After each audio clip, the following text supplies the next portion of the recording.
Hello friends, I'm Dr. Sachin Kulkarni. I'm practicing as IVF consultant at Pristine Women's Hospital, Kolhapur, Maharashtra. Today, my main objective is to take you through the presentation on clomiphene and letrozole, wherein we're just going to go through briefly on the mechanisms of action, but mainly we will concentrate on the various papers which have been published recently about different ways how we can use clomiphene and letrozole in our gynecological practice. Well, clomiphene, as you all know, it is existing in the market for last about 4 to 5 decades. We all have been using it, right from general practitioners to gynecologists. All over the world, clomiphene has been widely used. But you know something? Jokingly enough, we should say the difference of spelling between the European world and American world of clomiphene is also different. In American world, it is said F-E-N-E, while in Europe, it is pronounced as P-H-E-N-E. An interesting fact about letrozole also. The first thought that an aromatase inhibitor can be used for ovulation induction was floated by a biochemist called Mr. Bhagu Bhavnani, who was in Toronto, Canada. He told Professor Robert Casper about an aromatase inhibitor can be used in this different way rather than just being used in oncological practice. And then Robert Casper put his paper forward for ethical permission for the use of aromatase inhibitors for ovulation induction. But then in those days, the aromatase inhibitor was available only in injectable formats, and hence the permission was obviously not granted to do a vis-a-vis comparison with clomiphene, which was such a safe and well-established medicine in an oral ovulation-inducing agent. Later on, when letrozole was introduced in the international market as an aromatase inhibitor, and when Robert Casper came to know about an oral aromatase inhibitor being available, an ethical permission was resought in comparative studies and its use in ovulation induction. I'm sure all of you gynecologists know very well about the mechanism of action of letrozole. Letrozole, being an aromatase inhibitor, does not allow the conversion of androstenedione to estradiol. Hence, the estrogen level from the ovary and the peripheral tissues falls down. The negative feedback on the pituitary is released, and in response to this low estrogen level specifically, there is a release of FSH, which in turn acts on the recruitable follicles and ovulation induction takes place. You are also aware about the mechanism of action of clomiphene citrate. Clomiphene, being an estrogen antagonist, it occupies the estrogen receptors both on the hypothalamus as well as the pituitary. Because of that, the negative feedback is released and hypothalamus in turn releases GnRH and pituitary in turn releases FSH and LH both. The FSH secretion from the pituitary increases, which in turn recruits the follicle, and the follicular growth and ovulation induction takes place. Let's focus on the difference of mechanism of action of clomiphene and letrozole. Clomiphene has a long half-life, and because of that it is retained in the circulation for a pretty long time. When clomiphene acts, the FSH is released. This FSH will cause ovulation induction and the follicles will start growing. The growing follicle will secrete estrogen. The estrogen then supposed to go back to the pituitary and tell, well, I'm arrived and now you stop your FSH secretion. That will close the FSH window. But that exactly does not take place with clomiphene around, because clomiphene, having a long half-life, it's still being an occupant of the receptor, does not allow the estrogen to tell the pituitary, well, it is there and the FSH window can close. So the FSH secretion therein continues. So clomiphene typically recruits more than one follicle. So multifollicular recruitment of eggs is very commonly seen with clomiphene. While in letrozole, it has a half-life of 24 hours. Once letrozole action starts, it will decrease estrogen, and then because of the negative feedback, the FSH release will take place. As the follicle is recruited and estrogen increases, this estrogen will go back to the pituitary. But by then, the letrozole action is over, and this estrogen, the feedback loop is still intact between the pituitary and ovary. And this estrogen will be able to tell the pituitary, well, it has arrived and it can stop the FSH secretion. Because of this particular action, the FSH window, unlike the clomiphene cycle, it closes, and monofollicular development is very commonly seen with letrozole. After this basic understanding of clomiphene and letrozole, let's start exploring its uses in our typical ovulation induction cases. All of you will agree that we induce ovulation for patients of polycystic ovary who are anovulatory, or sometimes we will cause ovarian stimulation or ovulation induction also for ovulatory women, especially when you are doing, let's say, donor IUI cycles or COH IUI cycles, you will be using that. So, which drug will you prefer for somebody who is ovulatory and seeking ovulation induction, and somebody anovulatory who is obviously seeking ovulation induction? As far as ovulation induction in polycystic ovary is concerned, A recent study, which was published by Richard Legro et al. From Reproductive Medicine Network, was a multicentric randomized study, and they compared head-to-head comparison between letrozole and clomiphene was done. Overall, across all body mass indices, they found letrozole scores better than clomiphene. The difference in pregnancy rate was almost about 8%. But as the body mass index increased, the letrozole was more effective than compared to clomiphene.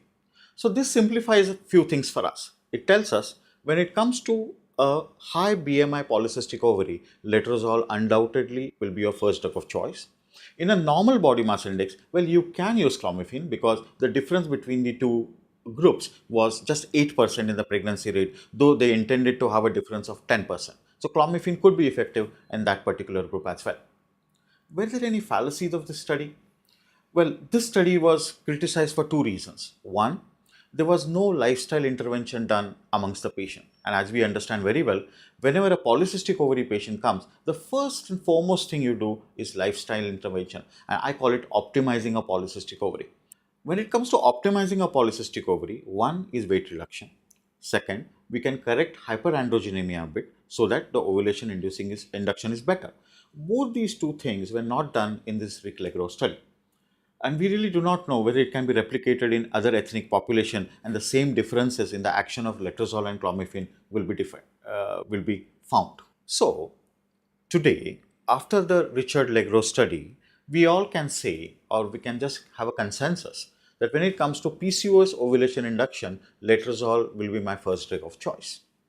But is it really the first line of therapy? We define clomiphene resistance very well, but is there something called letrozole resistance? Or let's say you can give increasing doses of letrozole, and if there is no ovulation induction at 7.5 milligram and above, then you say it is letrozole resistance. Then what is the treatment for letrozole resistance? Are you going to do laparoscopic ovarian drilling? Are you going to go to gonadotropin? Or can you restart clomiphene for somebody who is letrozole resistant? Is there something called letrozole failure? And will clomiphene be just out of practice when it comes to polycystic ovary? I think these are questions which are still unanswered. Now, let's come to another group of patients, which is the unexplained infertility. These are ovulatory women, obviously unexplained infertility, wherein you want to do ovulation induction for various purposes. Now, there is again the same network group, the Richard Legro group and P. Diamond et al. Published a beautiful article in New England Journal of Medicine recently, wherein they did a wide study with n number of 300 women who were randomized to receive gonadotropin alone, receiving letrozole and clomiphene, and getting the pregnancy rates. And they also assessed the number of twin pregnancies and singleton pregnancies in this group.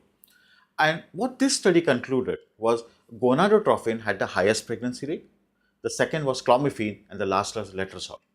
Well, both the studies of Rick Legro, who are targeting the PCOS population, and that of the unexplained infertility, are telling two different stories. In PCOS, the first drug of choice would be letrozole, while in unexplained infertility, it's going to be the clomiphene when it comes to ovulation inducing agent with oral medications compared to letrozole. Now, why probably letrozole did not act well? Well, there is a secondary analysis of this study which has been recently published, which talked a lot about stress and effect of stress in ovulation induction. Also talked about the GnRH axis, sensitivity of the GnRH axis, which is altered, and because of that, probably letrozole is giving less pregnancy rates compared to clomiphene citrate. After these two decision makers, that is ovulatory women will go for clomiphene as a first drug. After knowing about clomiphene and letrozole, especially in polycystic ovary, the next drug which is commonly used by all of us is metformin. And last 2 decades, we have seen metformin being introduced in practice, then the role of metformin being questioned. So we are all confused. Should we be adding metformin to certain subgroup, or should we be adding metformin to all the people? Let me tell you how I understand this topic of usage of metformin in polycystic ovary syndrome. The egg, which is maybe 2 millimeter of preantral follicle, becomes a 20 millimeter follicle in just a period of 14 to 17 days. That's a huge growth for a cell. And that growth of cells, with so many granulosa cells being synthesized, is going to require a huge amount of energy. And that takes place just in a period of 17 days. And this energy is going to come from ATP of the Krebs cycle. For that, you require glucose. And glucose requires to be internalized into the cell, and you require insulin. So what I mean, the cell, all the cells of the follicle need to be insulin sensitive so as to get the glucose, get the ATP running, and have more energy formed so as to synthesize more number of granular cells and in turn have a whole pre-ovulatory follicle being generated. So it is entirely an energy dependent process which depends on glucose and insulin. Imagine the same follicular apparatus being insulin resistant. Forget about the lady around the follicle who could be insulin resistant, may not be insulin resistant. If that follicular apparatus is insulin resistant, what will happen? Because of insulin insensitivity, the glucose will not be internalized, no energy, no ATP, the follicle cannot grow and it will be an atretic follicle persisting in that ovary. Well, this is nothing but an ovulation. So, in a ovary, if there is insulin resistant, we'll have multiple anovulatory small follicles, but this is nothing but PCOS. So, if we understand the pathophysiology of PCOS in this fashion, I think there is no question about usage of metformin. We need to have metformin for every polycystic ovary. And whatever studies have been published earlier, they did say that metformin acts better in a normal BMI polycystic ovary compared to a obese polycystic ovary. So in a normal BMI polycystic ovary, we will be using metformin. For obese polycystic ovary, even if we may not have the ovulatory benefits, but metabolic benefits exist. The basic use of metformin there also is to reduce the carbohydrate urge when you are dieting or doing a lifestyle adjustment and reducing your weight. So I think metformin has its place in both the stories. Then there was a paper published earlier which said compared the use of clomiphene, metformin alone and clomiphene and metformin together, which clearly said metformin was a poor as far as the ovulation induction was concerned. Rather, usage of clomiphene and metformin deteriorated the pregnancy outcomes compared to usage of clomiphene alone.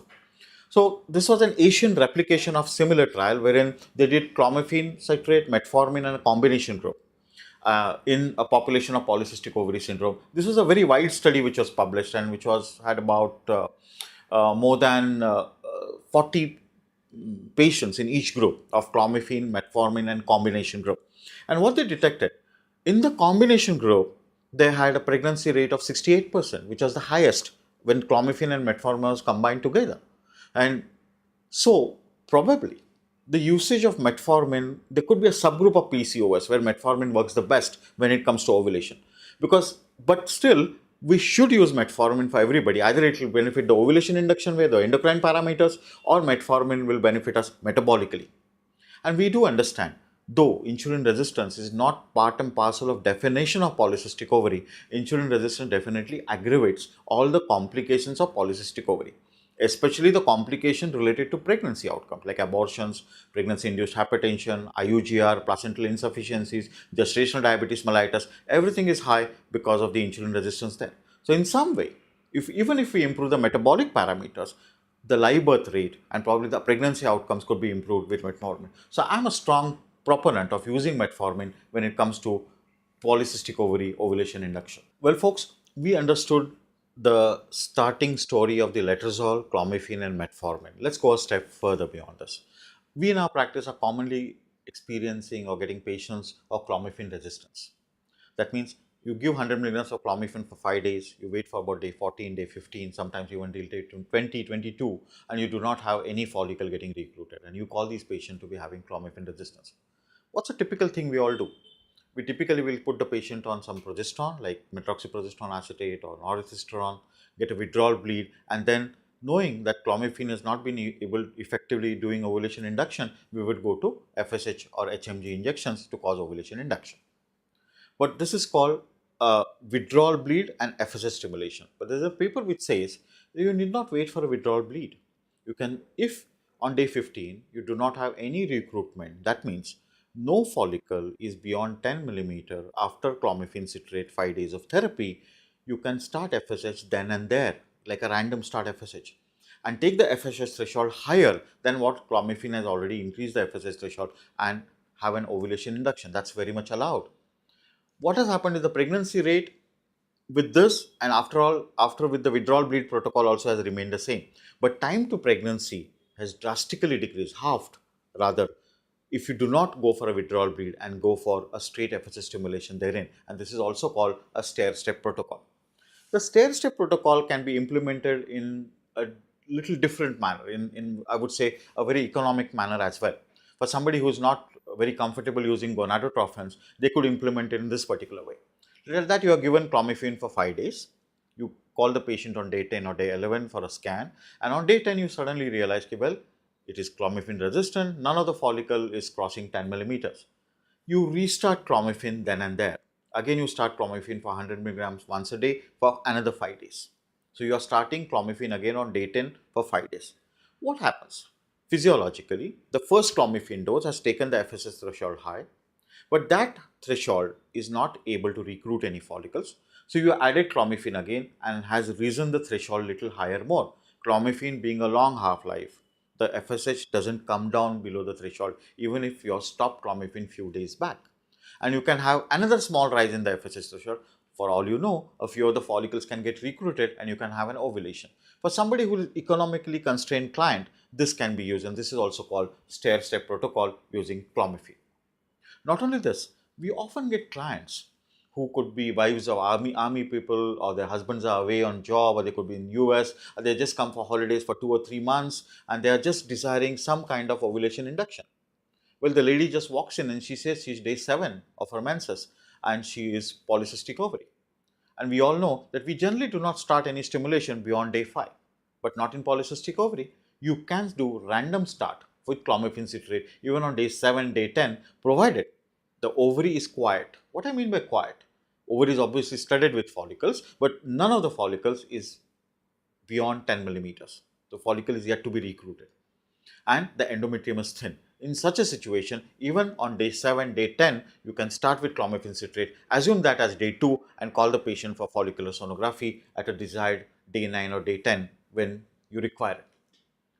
Many a times in this polycystic ovary patient, when they have prolonged period of amenorrhea, we have a commonly have an attitude, let's give progesterone for 5 days, get a withdrawal bleed and then start clomiphene citrate. Don't do that. If you are agreeing to random start, even if the lady comes to you after 1.5 months of amenorrhea, instead of giving a progesterone withdrawal, if again the criteria for clomiphene started are meeting, like you have a thin endometrium lesser than 6 millimeters and you have none of the follicles beyond 10 millimeter, you start clomiphene then and there. There is no need to wait for a progesterone withdrawal. And what literature tells us that if you go for a progesterone withdrawal and then give clomiphene, your pregnancy rates are rather lower than starting the clomiphene without giving progesterone withdrawal. Because by giving progesterone withdrawal, you are really depleting the estrogen very low level, and probably that does not allow a good endometrial proliferation, and that's why the pregnancy rates are lower compared to giving clomiphene at a random start. So do try it out with random start of clomiphene, and probably you will see benefits to your clients. How long can we give clomiphene citrate for ovulation inducing agent? I think that's a well-known fact that we will not be giving it for a real long time. Not only the risk of malignancy, but I would say we are giving a therapy which has a little lower pregnancy rates compared to gonadotrophins. And as a doctor, if you get a faster opportunity to use gonadotrophins in your patients, obviously you're targeting better pregnancy rates. And that's how I would say, though the literature says that giving 12 cycles of clomiphene citrate is associated with 54% of cumulative pregnancy rate, but that's all Western data. I really don't know how many Indian women would have some replication of data is possible in India, because our women do stand a little lower sensitivity to simpler ovulation inducing agents compared to gonadotrophins. So in India, I feel more commonly you can use gonadotrophin for ovulation induction. Probably you are doing better in achieving faster pregnancies. In the earlier slides, we did discuss about the insulin resistance and the common use of metformin. But now, what combination would be better? It is clomiphene plus metformin or letrozole plus metformin. There is a head-to-head trial which is available, which has been published from Tehran University, and wherein they said with clomiphene metformin, the pregnancy rate was 10%, but when they use letrozole and metformin combination, they could reach a pregnancy rate of 34%. So I think even letrozole and metformin combination is very much welcome in the group of polycystic ovary syndrome patients. What else is the determining factor for, or the most sensitive determining factor for ovulation induction with clomiphene and letrozole? It is the AMH. The geometric mean of AMH is 5.54 in ovulatory women, while the geometric mean is 7.54 of AMH in anovulatory women. So what we understand with this is higher the AMH, less would be the response to simpler agents like clomiphene or letrozole. Because AMH some decreases the aromatase activity, and because of that, it offers a resistance for FSH action. So what I understand the AMH story like this: if you plot a graph of the AMH level on the x-axis and the number of follicles on the y-axis, you will get a bell-shaped graph. There's a certain range of AMH which is low, wherein the follicular development doesn't occur very well, the number of follicles are less. Similarly, a certain high AMH does not respond well to ovulation induction because it offers a resistance to FSH stimulation. And it's the middle range which will offer you the best of the ovulatory rates and pregnancy rates of that of AMH. Let's look at what adjuvants commonly you can use that we know, understand that metformin, we are not talking it as an adjuvant, but it's one of our principal therapies in ovulation induction, especially in polycystic ovary. I think one adjuvant which comes to my mind is use of vitamin D. And most of the Indian women, or maybe because of the current lifestyle measures or whatever reasons, the vitamin D deficiency is very common, and it's our prime duty to replenish vitamin D. So, all in my practice, I start vitamin D to by default to every lady and give it for 3 months, or may continue for a year also so that the vitamin D levels are perfect, and then her chance of having an ovulation and a successful pregnancy will also be better. There is an article which is published in one of the journals which talks about the role of vitamin D in ovarian physiology, and especially in PCOS women, giving continuous supplementation of vitamin D decreases the abnormally elevated AMH level. And well, if that is true, then it definitely will make a difference in ovulation induction in polycystic ovary. So by default, giving vitamin D is worth a thing. Now let's focus on some recent papers which have been published on newer way of using clomiphene and letrozole in our practice. Let's go to the first paper, which was published in Reproductive Biomedicine Online in 2007. This was a Japanese paper wherein they designed a protocol wherein 50 milligrams of clomiphene was given from day 2 of the cycle throughout, and after 5 days, the gonadotrophin was started to her. In spite of starting of gonadotrophin, the clomiphene was not stopped at all. When the follicles reached 18 millimeter, a trigger with GnRH agonist was given and a oocyte pickup was done further. And wherein they need not use antagonist in this particular group. Clomiphene, as we have understood earlier, that it has a long half-life. It will occupy the pituitary and hypothalamic estrogen receptor for a long time. So whatever ovulation induction takes place in this particular protocol with clomiphene earlier and gonadotropin later, and the estrogen rise takes place, that estrogen rise cannot have a positive LH surge because the receptor there is still occupied by clomiphene, and hence there is no fear about premature luteinization and no need to use an antagonist. So your cost comes down, and well, this works very well in poor responders.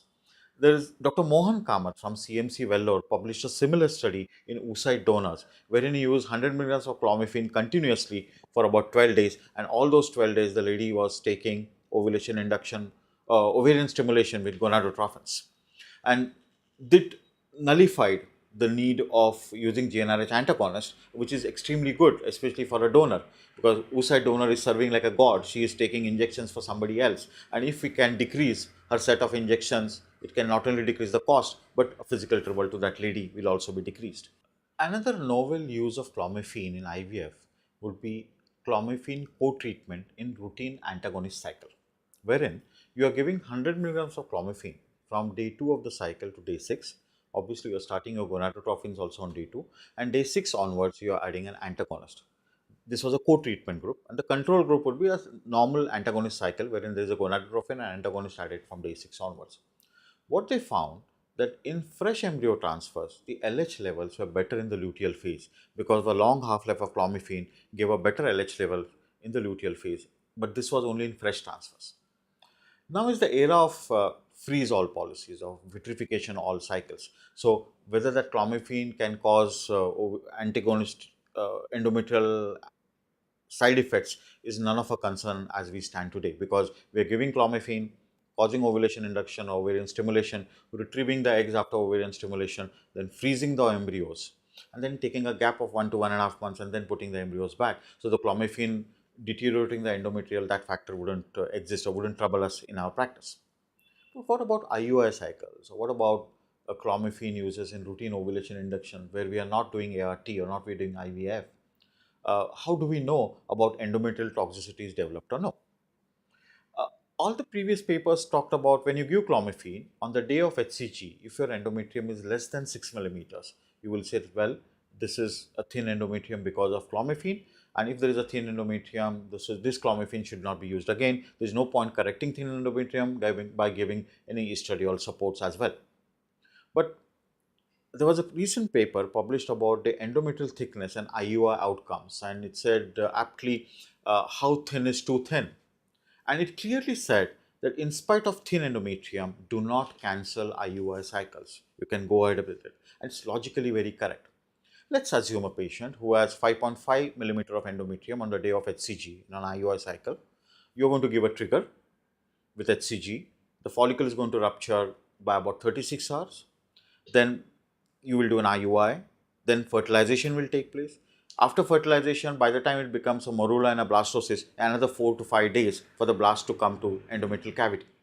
So it's about 7 days after the injection of HCG, the blastocyst is arriving at the endometrial cavity to get implanted. And all these 7 days, because of your trigger, your progesterone and estrogen both are rising from corpus luteum, which in turn is improving the endometrium. But are we scanning our patients on day 7 of HCG? No. We will straight call them on whether they get menses or they don't. If you start scanning these patients, you will realize that most of them have auto-corrected their endometrium, and that endometrium has crossed 7 millimeters. A very few of them would not have auto-corrected, and that endometrium would be 5 millimeter or less. That probably is a true endometrial pathology, which needs to be evaluated. We cannot blame it on clomiphene, then it is because of clomiphene, and we do not attend to the truth, and could be some intrauterine adhesion or could be some chronic endometritis, and that could be leading to endometrial thinness. Agreed. A long-term and clomiphene therapy for maybe 6 months or a year can deplete the estrogen receptors in the endometrium. So chronic therapy can make a thin endometrium case, but that's a different issue altogether. I'm talking to a particular case in such. Secondly, in IUI cycles, it wouldn't make a difference. But when it comes to thin endometrium in IVF, it will make a difference. Because Robert Casper put forth this theory that whenever there is a thin endometrium and you put an embryo, the embryo is more in an aerobic atmosphere. An embryo typically requires a hypoxic atmosphere. That's why we use carbon dioxide incubators in our laboratories and hypoxic atmosphere to grow. Since the embryo is growing in a thin endometrium, the embryo is near the radial vessels, so oxygen concentration is high, and probably that's the reason thin endometrium in IVF makes a difference. But probably when it comes to IUI cycle, it would not be making a great difference. Then, how do we know that clomiphene has caused problems in the endometrium? I think simply you just ask the lady whoever has taken clomiphene, did you bleed less after your clomiphene citrate therapy? And a typical Indian lady will be very well aware about the scanty menses compared to the normal menses she gets, because she gets scared or gets very anxious about the scanty menses. So if you get that history, that means probably your endometrium is affected by clomiphene, and that simply will be available in most of the Indian women. As we came to know about a clomiphene co-treatment in IVF, can letrozole be used as a co-treatment in IVF?